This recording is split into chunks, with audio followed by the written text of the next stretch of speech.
আমরা কারো লাল চক্ষুকে ভয় করি না ভাই, আমরা ভয় করি শুধু আল্লাহ রাব্বুল আলামিনকে। কোন আধিপত্যবাদের ছায়া বাংলাদেশে আমরা দেখতে চাই না। আমরা কারো উপর খবরদারি করতে চাই না, আর কেউ এসে ৫৬,০০০ বাংলাদেশের উপর খবরদারি করুক তাও দেখতে চাই না। যেই শাসন, যেই রাজনৈতিক ব্যবস্থা, যে বন্দোবস্ত দেশবাসীকে ফেসিবাদ উপহার দিয়েছে, এই শাসনও আমরা আর দেখতে চাই না। জুলাই শহীদদের প্রতি সম্মান দেখানোর জন্য গণভোটের প্রতি হ্যাঁ বলতে হবে। আসসালামু আলাইকুম ওয়া রাহমাতুল্লাহ। প্রিয় গাইবান্ধা জেলাবাসী, আপনারা কেমন আছেন? আপনারা ভালো আছেন? আলহামদুলিল্লাহ রাব্বিল আলামিন, ওয়াসসালাতু ওয়াসসালামু আলা রাসূলিহিল কারীম ওয়া আলা আলিহি ওয়া সাহবিহি ওয়া আহলি বাইতি আজমাইন। গাইবান্ধা জেলা 10 দলীয় নির্বাচনী অক্ষ কর্তৃক আয়োজিত আজকের এই নির্বাচনী জনসভার সম্মানিত সভাপতি, মঞ্চে বসা আমাদের প্রিয় সংগঠন বাংলাদেশ জামাতে ইসলামী সহ সকল বন্ধু প্রতিম প্রিয় সংগঠনের কেন্দ্রীয়, আঞ্চলিক এবং স্থানীয় নেতৃবৃন্দ, প্রিয় গাইবান্ধা জেলাবাসী এবং সাংবাদিক বন্ধুগণ,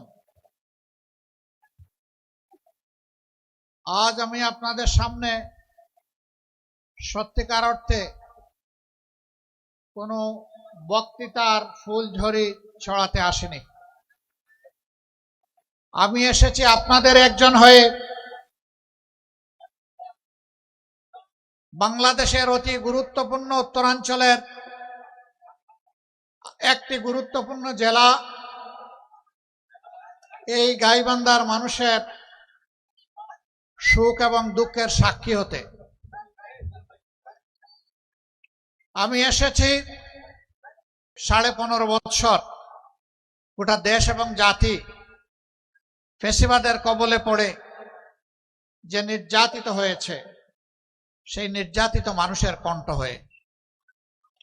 আমি এসেছি 15.5 বছরে যে সমস্ত কচি শিশুরা বাপ হারিয়ে, পিতা হারিয়ে এতিম হয়েছে, তাদের দুঃখের গল্প শোনাতে। আমি এসেছি কান্নাবাজা সেই মায়ের চোখ মুছে দেওয়ার জন্যে, যিনি তার সন্তানকে হারিয়ে প্রতিনিয়ত আল্লাহর দরবারে ফরিয়াদ করে চলছেন। জালিমরা যাকে খুন করেছে। আমি এসেছি সেই বোনটির জন্য, যৌবনে কচি বাচ্চা সহ স্বামী হারিয়ে আস্তে চোখের সামনে অন্ধকার দেখতে পাচ্ছে।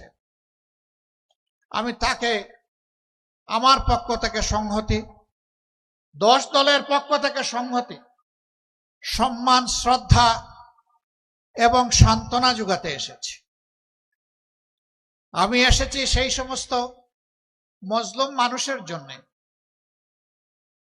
স্বৈরাচারী সরকার শুধুমাত্র তার রাজনৈতিক প্রতিপক্ষ হওয়ার অপরাধে যাদেরকে তাদের ন্যায্য চাকরিটা কেড়ে নিয়েছিল, তাদের পক্ষে কথা বলতে। মসজিদের ইমাম মুয়াজ্জিনকে গায়ের জোরে মসজিদ থেকে বের করে দেওয়া হয়েছিল, তাদের আহাজারির সাথে আমার কণ্ঠ মিলাতে আমি এখানে এসেছি। প্রিয় গাইবান্ধাবাসী, এই যে আপনাদের পাশ দিয়ে নদীগুলা বয়ে গিয়েছে, এগুলা আল্লাহ তাআলার রহমত, নিয়ামত। কিন্তু এই নিয়ামত গুলাকে অতীতের 54 বছরের সরকারগুলো সংরক্ষণ করেনি। এক সময় যে নদী দিয়ে জাহাজ চলতো, এই নদী দিয়ে এখন সাধারণ নৌকা চলাচল করতে পারে না। গতকাল ঢাকা থেকে যখন আসছিলাম, নিচের দিকে চেয়ে চেয়ে দেখলাম, আর আস্তে আস্তে চোখের কোনায় পানি জমে গেল। নদীর পানি উবে গিয়ে নদীগুলো এখন মরুভূমি, কঙ্কাল হয়ে পড়ে আছে। এই নদীগুলো আল্লাহর দান। 4টা বড় বড় নদী আল্লাহ তাআলা নর্থ বেঙ্গলের মানুষের জন্য নিয়ামত হিসাবে দান করেছিলেন। তিস্তা, ধরলা, করতোয়া এবং ব্রহ্মপুত্র সবগুলা নদীর একই অবস্থা। নদীর অবস্থা হলো শরীরের রক্তনালীর মতো। রক্তনালী দিয়ে যদি রক্ত সঞ্চালন হয়, যে কোনো প্রাণী বা মানুষ বেঁচে থাকবে। কিন্তু যদি রক্তনালী বন্ধ হয়ে যায়, তাহলে শরীরের ওই অংশ মারা যাবে। আর ব্রেইনের যদি রক্তনালী বন্ধ হয়ে যায়, মানুষটাই মারা যাবে। আজকে কার্যত অতীতের সরকারগুলার উপেক্ষা, উদাসীনতা, অবহেলা গোটা নর্থ বেঙ্গলকে মৃত্যুর দিকে ঠেলে দিয়েছে। নদী মরে যাওয়া মানে আমাদের মাটি মরে যাওয়া। আমাদের মাটি মরে যাওয়া মানে আমাদের রিজেকের দুয়ার বন্ধ হয়ে যাওয়া। মহান আল্লাহর পর ভরসা করে আপনাদেরকে আমরা কথা দিচ্ছি, উত্তরবঙ্গের মানুষের নয়, শুধু বাংলাদেশের আপামর জনতার ভালোবাসা, দোয়া, সমর্থন এবং ভোট নিয়ে আমরা যদি সরকার গঠন করতে পারি, তাহলে নর্থ বেঙ্গলে প্রথমে আমাদের দৃষ্টি পড়বে মরা নদীগুলাদের উপর। নদীর জীবন ফিরে আসলে নর্থ বেঙ্গলের জীবন ফিরে আসবে ইনশাআল্লাহ। আমরা গোটা নর্থ বেঙ্গলকে একটা কৃষিভিত্তিক রাজধানীতে পরিণত করতে চাই। এখানকার মানুষ আসমানের আপেল খাওয়ার জন্য কারো কাছে দাবি জানায়নি। সহজ সরল জীবনযাপন, অল্পে তুষ্ট, কঠোর পরিশ্রমী। তাদেরকে তাদের পরিশ্রমের জায়গাটা তৈরি করে দিতে হবে। হাড় ভাঙ্গা পরিশ্রম করে এখন মাঠে আগের মতো ফসল ফলে না। সার দিতে দিতে জমির জান শেষ। এর মূল কারণ হচ্ছে ওই যে মিঠা পানির পরশ থেকে, স্পর্শ থেকে আমাদের মাটি, আমাদের জমি বঞ্চিত হয়ে পড়েছে। তিস্তা মহাপরিকল্পনার পাশাপাশি নদীগুলাকে জীবন দেওয়ার মহাপরিকল্পনা নেওয়া হবে ইনশাআল্লাহ। আমরা কারো লাল চক্ষুকে ভয় করি না ভাই। আমরা ভয় করি শুধু আল্লাহ রাব্বুল আলামিনকে। কোন আধিপত্যবাদের ছায়া বাংলাদেশে আমরা দেখতে চাই না। অবশ্যই বিশ্বের সকল সভ্য দেশের সাথে আমরা বন্ধুত্বের সম্পর্ক চাই। আমরা প্রতিবেশীদেরকে আমাদের প্রতিবেশী হিসাবে দেখতে চাই। আমরা কারো উপর খবরদারি করতে চাই না। আর কেউ এসে 56,000 বাংলাদেশের উপর খবরদারি করুক, তাও দেখতে চাই না। আমাদের কথা একদম পরিষ্কার। 54 বছর যেই শাসন, যেই রাজনৈতিক ব্যবস্থা, যে বন্দোবস্ত দেশবাসীকে ফেসিবাদ উপহার দিয়েছে, এই শাসনও আমরা আর দেখতে চাই না। আমরা চাই তার আমূল পরিবর্তন। সেই আমূল পরিবর্তনের সময়টা আপনাদেরকে, দেশবাসীকে হাতছানি দিয়ে ডাকছে আগামী 12 তারিখ। একসাথে দুটি ভোট ইনশাআল্লাহ অনুষ্ঠিত হবে, গণভোট আর সাধারণ নির্বাচন। আমি বলবো গণভোট সফল হলে সাধারণ নির্বাচন সফল হবে। তাই গণভোটের পক্ষে হা বলতে হবে। জুলাই শহীদদের প্রতি সম্মান দেখানোর জন্য গণভোটের প্রতি হা বলতে হবে। আপনাদের বুকের সন্তান আবু সাইদ বাংলাদেশকে পরিবর্তন করে দিয়ে গেছে। গোটা বাংলাদেশকে উদ্দীপ্ত করে তার জীবন উপহার দিয়ে এ দুনিয়া থেকে সে চলে গেছে। সে আওয়াজ দিয়ে গেছে, হে বাংলাদেশ, তোমাদের হাতের তালুতে আর তোমাদের ঘাড়ের উপর, হাতের তালুতে আমার রক্ত, ঘাড়ের উপর আমার লাশ আমি উপহার দিয়ে গেলাম। আমাদের স্বপ্ন বাস্তবায়নে তোমরা শহীদদেরকে ভুলে যেও না। আমরা কথা দিচ্ছি, আমরা ভুলে যাব না ইনশাআল্লাহ। ওরা কি চেয়েছিল? ওরা চেয়েছিল একটা দুর্নীতিমুক্ত বাংলাদেশ, একটা বৈষম্য মুক্ত বাংলাদেশ, একটা ন্যায় বিচারের বাংলাদেশ, একটা আধিপত্যবাদ মুক্ত বাংলাদেশ, একটা উন্নয়নের বাংলাদেশ, একটা যুবকদের আকাঙ্ক্ষার বাংলাদেশ। রাস্তায় নেমে স্লোগান দিয়েছিল, উই ওয়ান্ট জাস্টিস। বুক পেতে দিয়ে বলেছিল আমার অধিকার আমাকে দাও, নইলে আমাকে গুলি দাও। ডানা মেলে বলেছিল বুকের ভিতরে তুমুল ঝড়, বুক পেতেছে গুলি কর, গুলিকে পরোয়া করে নাই। হে দেশবাসী, আমরা কি আবু সাঈদ সহ তার সঙ্গী শহীদদের কাছে ঋণী নই? এই ঋণ পরিশোধে আপনারা প্রস্তুত আছেন? সদা জাগ্রত পাহারাদার হিসাবে সবাইকে প্রস্তুত থাকতে হবে। আকাশ, নীল আকাশ, মাঝে মাঝে আকাশে শকুনের ছায়া দেখা যায়। ওই শকুনের ছায়া যেন বাংলাদেশের মাটিতে পড়তে না পারে। আপনারা সাবধান থাকতে পারবেন তো? পরপর তিনটা নির্বাচন, 14, 18, 24। আমাদের যুব সমাজ, আমাদের সাধারণ মানুষ, আমাদের ভাইয়েরা বোনেরা একটাও ভোট দিতে পারে নাই। যুব সমাজ তাদের জীবনেও একটা ভোট দিতে পারে নাই। এবার অনেক অপেক্ষার পর আগামী 12 তারিখ আসছে। এই 12 তারিখ শহীদদেরকে সম্মান করতে গিয়ে বাংলাদেশের বস্তা পছা অতীতের 54 বৎসর যেই ব্যবস্থা শাসকদেরকে দুর্নীতিবাজ, চাঁদাবাজ, দখলবাজ, মামলাবাজ, হত্যাকারী, খুনি, ধর্ষক এবং আয়নাগরের নায়ক নায়িকা বানায়, তা পরিবর্তন করে দেওয়ার জন্য আমরা হা ভোট দেব ইনশাআল্লাহ। হা ভোটের পক্ষে জোয়ার তুলতে হবে। সেই হা ভোটের জোয়ারে অতীতের বস্তা পচা সমস্ত ব্যবস্থা যেন ভেসে যায়। এরপরে নর্থ বেঙ্গলের কিছু বাস্তব সমস্যা আছে। একটা তো আমি বলেই ফেললাম, নর্থ বেঙ্গলকে তিলে তিলে হত্যা করা হয়েছে। এখনো এই অঞ্চল থেকে মানুষ ছুটে রাজধানীর দিকে। 3টা বাস্তব প্রয়োজনে ছুটে: উন্নত শিক্ষা, প্রয়োজনীয় স্বাস্থ্য সেবা এবং একটা ছোট্ট একটা চাকরি। এই 3টার জন্য প্রাণপণে রাজধানীর দিকে ছুটে। আমরা মহান আল্লাহর উপর ভরসা করে কথা দিচ্ছি, ঘরে বসে উত্তরবঙ্গকে আপনারা রাজধানী বানাবেন ইনশাআল্লাহ।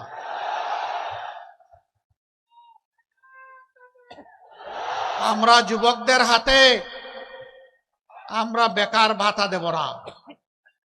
বেকার ভাতা বেকার তৈরির কারখানায় পরিণত হবে।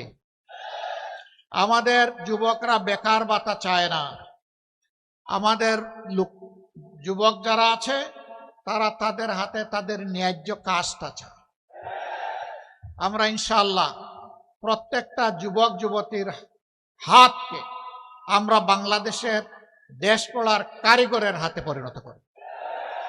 আমরা তাদেরকে বাস্তব শিক্ষা দিয়ে দক্ষতা তাদের হাতে আমরা তুলে দেব। এরপরে গৌরবের সাথে দেশে হোক প্রবাসে হোক সম্মানের সাথে সে আয় রোজগার করবে, চাকরি করবে, ব্যবসা করবে ইনশাআল্লাহ। আমরা উত্তরবঙ্গকে পুরা একদম ইন্ডাস্ট্রিতে পরিণত করতে চাই। এটা সম্ভব। এখানে বাংলাদেশের শস্যের 3 ভাগের 1 ভাগ সারা বাংলাদেশকে উত্তরবঙ্গ ধান চাল সরবরাহ করে, গম সরবরাহ করে, ভুট্টা সরবরাহ করে, আম জাম সরবরাহ করে, লিচু সরবরাহ করে, পেয়ারা কুল সরবরাহ করে। এক কথায় বলতে গেলে বাংলাদেশের এটি হচ্ছে খাদ্যের একটি ভান্ডার। কিন্তু আফসোস, কৃষক তো উৎপাদিত মূল্যের সঠিক মূল্য পায় না। পণ্যের মূল্য কেন পায় না জানেন? 2টা কারণে পায় না। একটা হচ্ছে মধ্যস্বত্বভোগীরা এসে এখানে কামড় দেয়, আরেকটা হচ্ছে ঘাটে ঘাটে চাঁদাবাজরা অস্থির করে তোলে। এই 2 কারণে কৃষক পায় না পণ্যের মূল্য, ক্রেতা পায় না ন্যায্য মূল্যে তার পণ্য। আমরা সেই চাঁদাবাজদেরকে নির্মূল করব ইনশাআল্লাহ। ভয় পেও না চাঁদাবাজ, তোমরাও এই সমাজের মানুষ। আমরা ইনশাআল্লাহ তোমাদের হাতেও সম্মানের কাজ তুলে দেব। তোমরাও সম্মানের সাথে বসবাস করবা। সেদিন আর মুখ লুকিয়ে তোমাদেরকে চলতে হবে না সমাজে। তোমাদের মা বাপকে কেউ চাঁদাবাজের মা বাপ আর বলবে না। তোমার স্ত্রীকে কেউ চাঁদাবাজের স্ত্রী বলে খুঁটা দেবে না। আর মাঝে মাঝে মানুষের জালে বন্দী হয়ে তোমাদেরকে বিপদে পড়তে হবে না। তোমরাও সম্মানের সাথে বসবাস করবা ইনশাআল্লাহ। এইভাবে প্রত্যেকটা হাতকে আমরা প্রত্যেকটা হাতে কাজ তুলে দিয়ে সম্মানের হাত বানাতে চাই। আপনাদের কোনো আপত্তি আছে? এই অবস্থা যদি তৈরি হয়, রাজধানীর দিকে প্রাণপণে ছুটতে হবে না ইনশাআল্লাহ। স্বাস্থ্য সেবার জন্য ছুটেন। আমাদের অঙ্গীকার হচ্ছে, এখন 33টা জেলায় মেডিকেল কলেজ আছে, 64টা জেলার মধ্যে 31টা বাকি আছে। আমরা পর্যায়ক্রমে ইনশাআল্লাহ সব জায়গায় মেডিকেল কলেজ গড়ে তুলব এবং সব জায়গায় সরকারি, বেসরকারি বা যৌথ উদ্যোগে বিশেষায়িত হাসপাতাল ক্রমান্বয়ে গড়ে তোলা হবে ইনশাআল্লাহ। এই সুবিধা যদি আপনি গাইবান্ধায় বসে পান, আপনি ঢাকায় যাবেন কেন? আপনার সময় এবং অর্থের অপচয় করবেন কেন? সেখানে গিয়ে অসহায়ের মতো আপনাকে ঘুরতে হবে কেন? এখানে তো বাড়িতে বসেই আপনি সেই সেবাটা নিতে পারবেন। শিক্ষার ক্ষেত্রে এখন বলবেন ডাক্তাররা এসে এখানে থাকবে কিনা? থাকবে। যখন সে দেখবে মানসম্মত শিক্ষা প্রতিষ্ঠান এখানে পরিচালিত হচ্ছে, গড়ে উঠেছে, তার সন্তানের শিক্ষা দীক্ষায় কোনো সমস্যা হবে না, তখন সেও সানন্দে এখানে থাকবে। দুটি কারণে। একটি হলো জীবন এখানে সহজ, পণ্যের দাম এখানে কম এবং সে তাজা সবকিছু পাবে। সবচেয়ে বড় কথা হলো, শহরের একটা কবিতা আছে, ইট পাথরের বাড়ি হেতা ইট পাথরের ঘর, কেহ নহে কারো হেতা সবাই সে তাপ। এ হচ্ছে জড় সভ্যতার কবিতা। আর গ্রামে যখন আসবে তখন দেখবে যে মানুষ বড়ই প্রাণ খোলা, মানুষ সম্মান করে, ভালোবাসে, মর্যাদা দেয়, যেটা শহরে পাওয়া যায় না। মানুষের ভালোবাসার জালে তারা বন্দী হয়ে এখানেই থাকবে ইনশাআল্লাহ। আমরা এই 3টা জিনিস যদি নিশ্চিত করতে পারি, উন্নত শিক্ষা, মানসম্মত স্বাস্থ্য সেবা এবং সকলের হাতে হাতে কাজ, তাহলে আলহামদুলিল্লাহ নগর আর সাগরের ব্যবধান দূর হয়ে যাবে, কোনো ব্যবধান থাকবে না। আমরা আর মরুভূমির বাংলাদেশ দেখতে চাই না। আমরা উর্বর বাংলাদেশ গড়ে তুলব। উর্বর হবে আমাদের জনশক্তি, উর্বর হবে আমাদের মাটি। আমরা এই দেশকে ভালোবাসি, আমরা মানুষকে ভালোবাসি। চরম বিপদে আপনারা সাক্ষী, আমাদের নেতৃবৃন্দ জেলে গিয়েছেন, ফাঁসির কাস্টে ঝুলেছেন হাসতে হাসতে। দফায় দফায় আমরা আপনারা জেলে গিয়েছি। প্রিয় বাংলাদেশ ছেড়ে আমরা যাইনি। আমরা ছিলাম জীবনের, সম্পদের, ইজ্জতের ঝুঁকি নিয়ে বাংলাদেশের সাথে ছিলাম। কেন ছিলাম? কারণ এই মাটিটাকে বড় ভালোবাসি। হে মাটি, তোমাকে ফেলে যাব না। তবে আল্লাহর যদি কোনো ইচ্ছা থাকে সেটা ভিন্ন। আল্লাহ যদি কোনো দায়িত্ব পালনের উদ্দেশ্যে কোথা নিয়ে যান সেটা ভিন্ন। কিন্তু শুধুমাত্র জালিমের ভয়ে দেশ ছেড়ে পালাবো ইনশাআল্লাহ তা করব না। মহান আল্লাহর সাহায্যে ছিলাম, মহান আল্লাহর মেহেরবানিতে আছি, সুখে দুঃখে গোলাগুলি করে আপনাদের সাথেই থাকবো ইনশাআল্লাহ। আমরা যদি সময়ের কুকিল হই, তাহলে সময় যখন আসবে তখন এসে আপনাদেরকে গান শোনাবো কুহু কুহু। ও সময় যখন চলে যাবে, ডানা মেলে, তখন আমরা উড়ে যাব।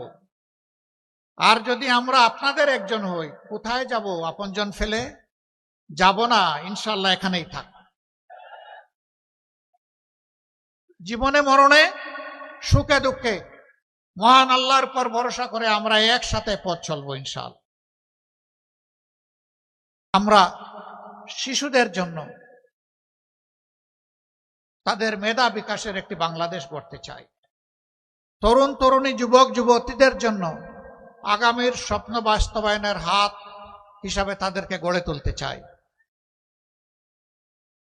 আমাদের মায়েদের জন্য ঘরে, চলাচলে এবং কর্মস্থলে শতভাগ সম্মান এবং নিরাপত্তা নিশ্চিত করতে চাই। আমাদের জীবনের চাইতে আমাদের মায়ের সম্মান আমাদের কাছে অনেক দামি। ইনশাআল্লাহ আমাদের সকল মেধা যোগ্যতা দিয়ে মায়েদের সম্মানকে আমরা নিশ্চিত করব ইনশাআল্লাহ। তারা দেশ গড়ার কাজে সমান তালে, যোগ্যতা এবং প্রয়োজন মোতাবেক তারাও আমাদের সাথে অবদান রাখবে। তারা আমাদের কৃষিক্ষেত্রে কাজ করেন না, তারা বাড়ির আশেপাশে বাগান লাগান না, তারা স্কুলের শিক্ষকতা করেন না, তারা সেনাবাহিনীতে চাকরি করছেন না। রাসূল করিম সাল্লাল্লাহু আলাইহি সাল্লাম তার জমানায় আমাদের মাদেরকে নিয়ে যেতেন যুদ্ধের ময়দানে যোদ্ধা হিসাবে। যুদ্ধের চাইতে কঠিন কোনো কাজ আছে? যদি যুদ্ধে মাদেরকে আল্লাহ রসুল সামিল করে থাকেন তাহলে রাষ্ট্রের সকল কাজে তারা শরীক থাকবেন ইনশাআল্লাহ। এখন যে দুইটি জিনিসের অভাব, সেই অভাব পূরণ হবে ইনশাআল্লাহ। একটা কর্মক্ষেত্রে সম্মান নাই, আর একটা কর্মক্ষেত্রে নিরাপত্তা নাই। আমরা তাদেরকে কথা দিচ্ছি, আপনাদেরকে মায়ের সম্মান দিব এবং জান প্রাণ দিয়ে আপনাদের নিরাপত্তা নিশ্চিত করব ইনশাআল্লাহ। সব কিছুর উপর অগ্রাধিকার পাবে মায়েদের দিক। সেই বাংলাদেশটা আমরা গড়তে চাচ্ছি। আপনারা কি একটু আমাদের সাথে থাকবেন? ইনশাআল্লাহ। যদি আপনারা থাকেন তাহলে ইনশাআল্লাহ আল্লাহর পর ভরসা করে আমরা এগিয়ে যাব। উত্তরবঙ্গে একাধিক কৃষি বিশ্ববিদ্যালয় আমাদের প্রয়োজন, কারণ এটা কৃষির উর্বর ক্ষেত্র। সেরকম কোনো বিশ্ববিদ্যালয় নাই। হাজী দানেশ বিজ্ঞান ও প্রযুক্তি বিশ্ববিদ্যালয় এটা কৃষি বিশ্ববিদ্যালয় না। বেগম রোকেয়া বিশ্ববিদ্যালয় এটি একটি সাধারণ বিশ্ববিদ্যালয়। আমরা ফিল করি, সকল কিছু যাচাই বাছাই করে উত্তরবঙ্গে একাধিক কৃষি বিশ্ববিদ্যালয় হওয়া প্রয়োজন। এই ক্ষেত্রে আমাদের বিবেচনায় আশা করি গাইবান্ধা অগ্রাধিকার পাবে ইনশাআল্লাহ। মেডিকেল কলেজের কথা আগেই বলেছি, এখানে ইপিজেড করার সিদ্ধান্ত হয়ে আছে, বাস্তবায়ন নাই।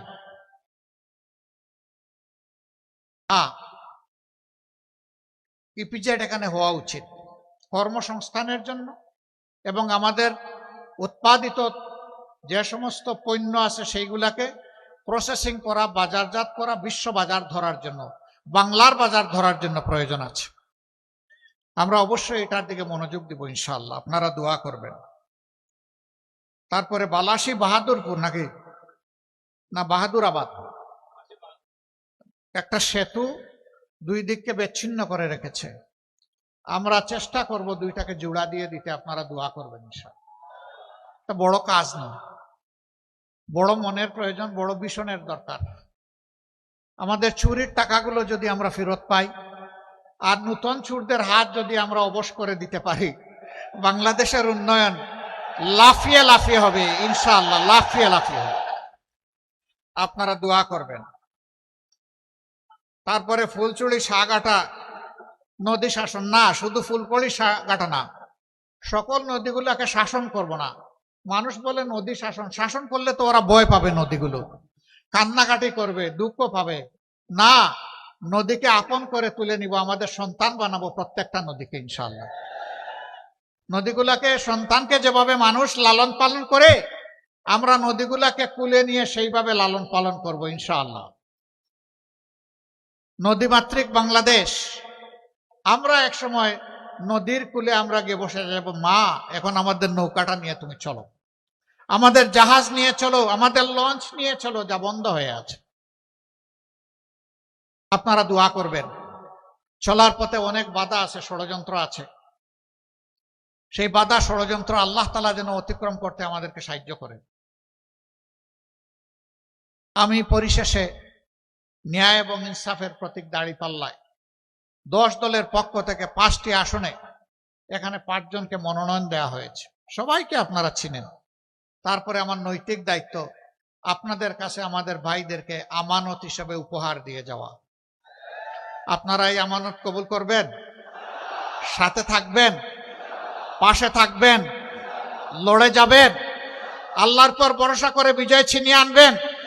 আপনাদেরকে মুবারকবাদ। 1 নম্বর আসনে জনাব অধ্যাপক মাজেদুর রহমান। এই আসনে আগেও জামাতে ইসলামীর প্রতিনিধিদেরকে এলাকার মানুষ তারা নির্বাচিত করেছিলেন। আমরা সেই এলাকার মানুষকে ধন্যবাদ জানাই, কৃতজ্ঞতা জানাই। এবার আমরা তার হাতে ইনসাফের প্রতীক পাল্লা তুলে দিলাম। ধরো, ছেড়ে দিলা কেন? তোমার হাতে তুলে দিচ্ছি তো, তুমি তো ধরবা। আপনারা ইনসাফের প্রতীকের সাথে থাকবেন ইনশাআল্লাহ। এসপায়ার বাংলাদেশ। আমাদের স্বপ্নের বাংলাদেশের সাথে থাকবেন। সবাইকে ধন্যবাদ। 2 নম্বর আসনে সদরের আসন, ইনিও সাবেক উপজেলা চেয়ারম্যান, আরেকজন সাবেক উপজেলা চেয়ারম্যান, যিনি গাইবান্ধা জেলার সম্মানিত আমির জনাব আব্দুল করিম, তার হাতে আমরা ইনসাফের প্রতীক তুলে দিলাম। এই মানুষগুলাকে দেখতে মায়া লাগে, আসলেই লাগে। হ্যাঁ, যারা দেশ এবং জাতির জন্য পেরেশান হয়ে কাজ করে, মানুষের অন্তরে আল্লাহ তাআলা তাদের প্রতি ভালোবাসা তৈরি করে দেয়। আমরা দোয়া করি এই গাইবান্ধা জেলার প্রত্যেকটি ঘরে ঘরে সেই ভালোবাসার মানুষ যেন আমাদেরকে দান করেন। সবাইকে ধন্যবাদ। 3 নম্বর আসনে অধ্যক্ষ মৌলানা নজরুল ইসলাম সাহেব, ডান দিকে আসেন ভাই, বামে দিব না, ডানে আসেন। আমরা ডানপন্থী রে ভাই, ডানে আসেন। আলহামদুলিল্লাহ। আমরা কোন পন্থী? আমরা কোন পন্থী? ডানপন্থীরাই আল্লাহর মায়ার মানুষ। আল্লাহ তাআলা 2টা পন্থা দান করেছেন, একটা ডান পন্থা, একটা বাম পন্থা। আমরা ইনশাআল্লাহ ডানপন্থী। ওনার হাতে আমরা তুলে দিলাম ইনশাআল্লাহ। তিনিও সাবেক উপজেলা চেয়ারম্যান, একজন নির্যাতিত মানুষ, যাকে আজীবনের জন্য অন্যায়ভাবে শাস্তি দেওয়া হয়েছিল। ও মওলা, তুমি যারে রাখো তারে মারে কে, আর তুমি যারে ধরো তারে ছাড়ে কে? আপনারা আছেন এই ভাইটির সাথে, ধন্যবাদ আপনাদেরকে। তারপরে গাইবান্ধা জেলার সাবেক আরেক আমির, বিশিষ্ট চিকিৎসক, সমাজসেবক, যিনি গরিবের বন্ধু বলে পরিচিত, আমাদের ভাই জনাব ডাক্তার আব্দুর রহিম সরকার। তিনি সরকারে নামের দিক থেকে আছেন, আগামীতে তিনি ইনশাআল্লাহ সত্যিকারের সরকারের অংশ হবেন ইনশাআল্লাহ। আপনারা তার জন্য বুক ভরে দোয়া করবেন, তার বিজয়ের জন্য ইনশাআল্লাহ আপনারা লড়ে যাবেন সমান তালে। সর্বশেষ গাইবান্ধা 5 আসনে সাগাটা ফুলছড়ি, এই আসনে আমরা গাইবান্ধাবাসীকে একজন বীর মুক্তিযোদ্ধা আমাদের পক্ষ থেকে উপহার দিচ্ছি, জনাব আব্দুল ওয়ারেস। তার হাতেও আমরা ইনসাফের প্রতীক দাড়িপাল্লা তুলে দিলাম। ওনারা যুদ্ধ করেছেন 71 সালে, একটি ন্যায় ইনসাফ সাম্যের, একটি অগ্রগতি উন্নয়নের, একটি নিরাপদ বাংলাদেশ দেখার জন্য। তাদের সেই আকাঙ্ক্ষা পূরণ হয় নাই। আপনাদের কাছে আমরা লজ্জিত। এবার যেন সেই আকাঙ্ক্ষা পূরণ হয়ে আল্লাহ তুমি আমাদেরকে সাহায্য করো। আপনাদের সকলকে মোবারকবাদ। আচ্ছা, সবাই একটু পাল্লা সহ হাত তুলেন, পাল্লা হাতে নেন আর হাতটা তুলেন। 5 জনকে আপনারা একসাথে দেখে নেন। মহান রবের দরবারে সাহায্য চাই। হে আল্লাহ, এই জেলাটাকে তুমি ন্যায় ইনসাফের জন্য কবুল করো, তোমার দিনের জন্য কবুল করো, মানবতার জন্য কবুল করো। সকল ধর্ম বর্ণের মানুষের উপর আমরা যাতে ইনসাফ করতে পারি আমাদেরকে সাহায্য করো। সকল ধর্ম বর্ণের মানুষকে নিয়ে সুন্দরভাবে একটা সুন্দর দেশ, অহিংস একটা বাংলাদেশ যাতে আমরা গঠন করতে পারি, একটা ঐক্যবদ্ধ বাংলাদেশ গঠন করতে পারি। আল্লাহ তাআলা তুমি আমাদেরকে সাহায্য করো। আপনাদেরকে ধন্যবাদ। মূল্যবান সময় কুরবানি ত্যাগ করে এখানে এসেছেন, কথা শুনেছেন, আমাদেরকে আপনারা দোয়া করে দেবেন। আমরা আপনাদের অন্তরে ভালোবাসার একটা বিছানা চাই। অলিক কোনো কথা আপনাদেরকে বলি নাই, অসম্ভব কোনো ওয়াদা আপনাদেরকে দেই নাই।